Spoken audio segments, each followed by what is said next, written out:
Round of worship.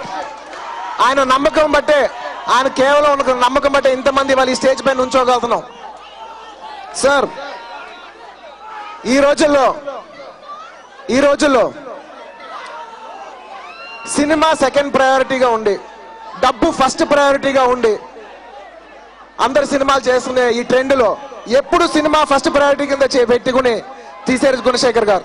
ఎప్పుడు మీకు తెలుసో లేదా, ఆయన ఎప్పుడో డైరెక్టర్ అయ్యారు, ఎప్పుడు పెద్ద డబ్బులు సంపాదించలేదు. ఇది పర్సనల్ విషయం, నేను చెప్తున్నాను. ఎప్పుడు సినిమా కోసమే ఉన్నారు. మేమిద్దరు కలిసి ఒక సినిమా చేసాం, అది ఊహించిన స్థాయి ఖచ్చితంగా అందుకోలేదు.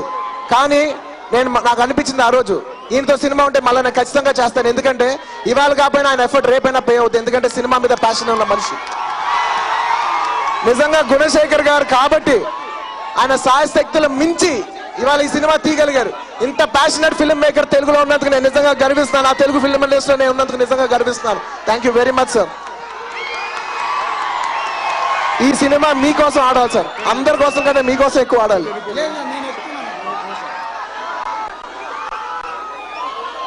అలాగే